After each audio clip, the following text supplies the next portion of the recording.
Morning class 6। अब हम कल जो स्टोरी पढ़ रहे थे आज उस स्टोरी को कंटिन्यू करेंगे।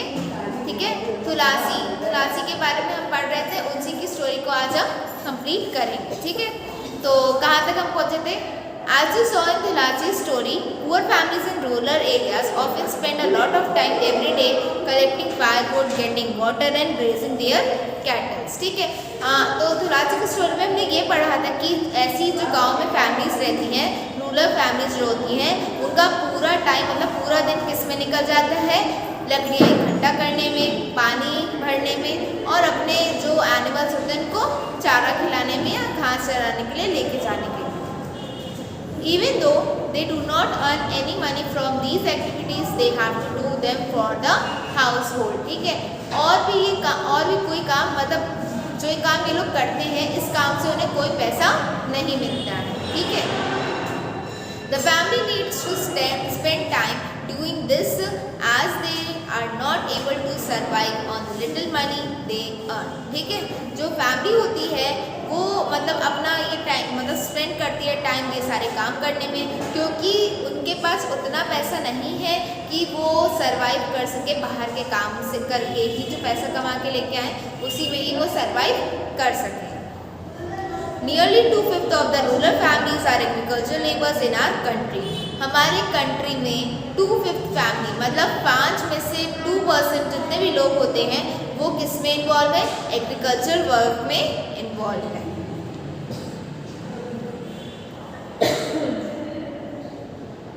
There are some who have small plots of land while others like Tulasi are landless. ठीक है, कुछ लोगों के पास अपनी खुद की ज़मीन है, जैसे तुलासी है उनके पास अपनी ज़मीन नहीं है तो वो दूसरों की ज़मीन में जाके काम करती हैं।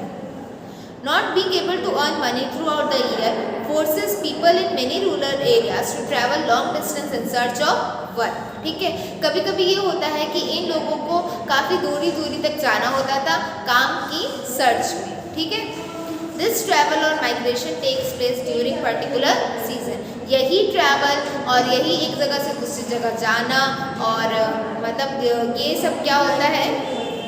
अलग अलग सीज़न के अकॉर्डिंग ये ट्रैवल करते हैं। जैसे इस टाइम पे कुछ उगाना है तो उसके लिए उसका सामान लेने के लिए गए या कहीं और काम करने के लिए गए, तो इसी तरीके से लोग एक जगह से दूसरी जगह ट्रैवल करते हैं। तो इस स्टोरी पे हमने ये पढ़ा था कि कैसे जो रूरल एरियाज़ वाले जो लोग होते हैं वो घर के काम तो करते ही करते हैं, प्लस बाहर भी काम करने जाते हैं जिससे वो थोड़ा बहुत पैसा कमाते हैं और उससे अपना घर का खर्चा खाना पीना चलाते हैं। ठीक है, अब हम अगली स्टोरी पढ़ेंगे सेकर की। ठीक है, तो ये रहेगी हमारी पीपी नंबर 32।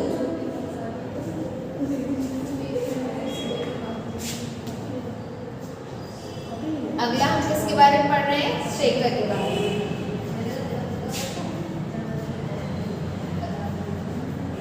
ठीक है, तो शेखर कौन थे? We have to carry this paddy मतलब जो चावल होते हैं टू आवर हाउसेस, हम यही चावल अपने घरों तक के लेके जाते हैं। My family has just finish harvesting our field. Harvesting means जो धान कटता है उसे हार्वेस्टिंग कहते हैं। तो हमारी फैमिली ने ये हार्वेस्टिंग का काम जस्ट अभी पूरा ही किया है।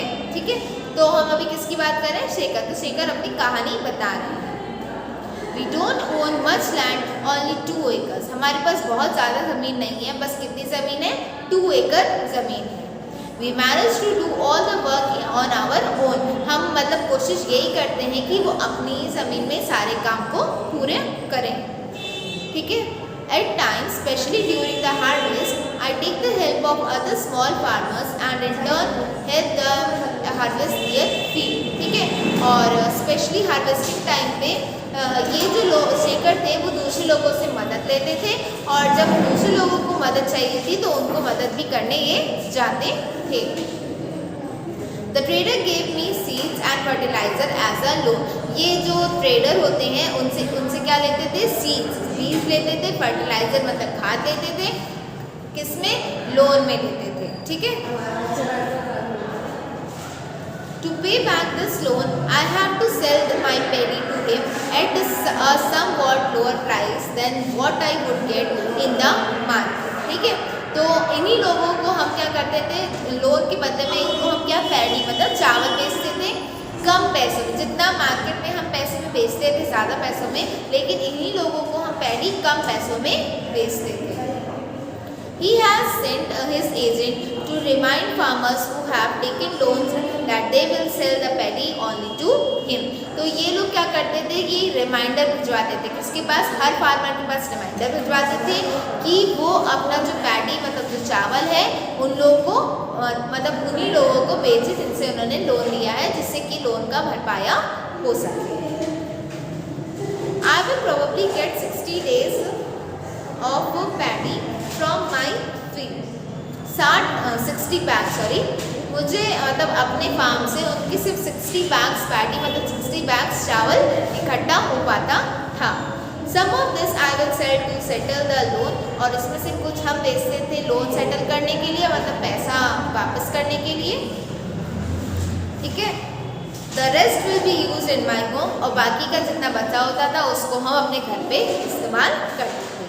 But whatever I have will last only 8 months, so I need to earn some money, ठीक है। आखिरी में अगर हमारे पास 8 मंथ्स में कुछ नहीं बचा तो उसके लिए हमें क्या करना होता था, पैसे कमाने पड़ते थे। I work in Ramalingan's rice mill, तो वो कहाँ काम करने जाते थे, रामलिंगन की खेती में काम करने जाते थे। Here I help him collect paddy from other farmers in the neighboring villages, और वो कैसे हेल्प करते थे, बाकी फार्मर्स की मतलब जो रामलिंगन की हेल्प करते थे बाकी फार्मरों के खेतों से चावल लेके आने में, ठीक है।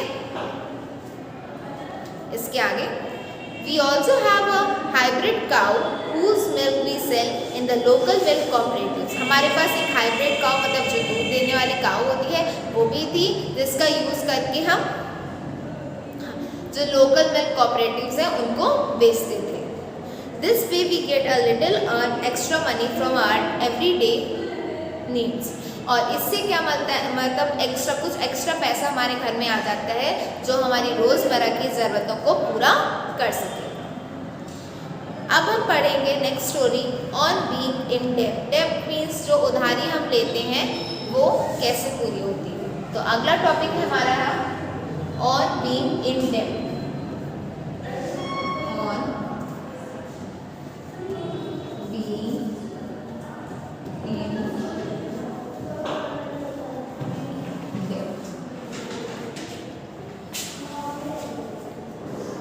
As you have read above, very often farmers like Shekhar need to borrow money to purchase basic things like seed, fertilizers and pesticides. ऊपर हमने जो एक स्टोरी पढ़ी थी उस स्टोरी में हमने देखा है कि जो शेखर है उनको पैसे लेने पड़ते थे, उधारी लेनी पड़ती थी। किस लिए, कुछ ज़रूरत की चीज़ें खरीदने के लिए, खेती के लिए, जैसे सीड्स खरीदते थे, फर्टिलाइजर्स, पेस्टिसाइड्स खरीदने के लिए। Often they borrow this money from many lenders. कभी वो मनी लेंडर से भी पैसा ले लेते थे। If the seeds are not of good quality or pest attack their crop, they can be a major crop failure. कभी कभी जो सीड्स होते थे, बीज होते थे, जब वो अच्छी क्वालिटी के नहीं होते थे या फिर जैसे जो धान होता था उसमें कीड़े लग जाते थे तो जिसकी वजह से उनको बहुत नुकसान भी होता था। The crops can also be ruined in the monsoon does not bring enough rain. ठीक है, जो क्रॉप्स मानसून में ख़राब हो जाते थे, ठीक है, कभी कभी हाँ, और मानसून में इसलिए ख़राब होते थे क्योंकि उनको प्रॉपर बारिश का मतलब बारिश नहीं मिल पाती थी। What this happens, farmers sometimes are unable to pay back their loans. तब क्या करते थे फार्मर्स, जब ऐसे हो जाता कि बारिश के टाइम पे या फिर कीड़े लग जाते थे धान पे, तब ये लोग क्या काम करते थे। And for the family to survive, they may even have to borrow more money. अपनी फैमिली को सर्वाइव कराने के लिए या तो ये और पैसे मतलब मांगते थे। Soon the loan becomes so large that no matter what they earn, they are unable to repay. ठीक है, और कभी कभी जो लोन होता था वो बहुत ज़्यादा हो जाता था कि वो उसे रीपे मतलब दोबारा से उसे पे भी ना कर सकते। This is when we can say that they are caught in debt. इसे हम कह सकते हैं कि वो उधारी में दब गए। In recent years, this has become a major cause of distress among farmers. अब के टाइम पे बहुत बड़ा प्रॉब्लम हो गई थी कि लोग स्ट्रेस हो जाते थे, क्यों, जब उनका धान नहीं बिकेगा और पैसे जो उन्होंने जिनसे लिए थे उधारी बढ़ती जाएगी और घर में खाने के लिए नहीं होगा और जो खेती का जो अनाज उन्होंने उगाया वो ख़राब हो जाएगा, तो उनके क्या होते थे, पैसे भी बढ़ते जाते थे और वो डिस्ट्रेस्ड हो जाते थे। In some areas this has also resulted in many farmers committed suicide। और कुछ जगहों में जो फार्मर्स होते थे वो सुसाइड भी करने की कोशिश करते थे इस नुकसान के बाद। ठीक है, तो नेक्स्ट क्लास में हम पढ़ेंगे रामलिंगन से करुथमा की स्टोरी पढ़ेंगे। ठीक है, आज के लिए इतना ही। आज हमने पढ़ी सेकर की स्टोरी और डेब्ट में लोग कैसे कर्ज में डूब जाते हैं या उनका जो कोई अनाज खराब हो जाता है तो उनको किस किस चीज़ों का सामना करना पड़ता है, ये पढ़ा था। नेक्स्ट क्लास में हम आगे पढ़ेंगे। Okay class, thank you.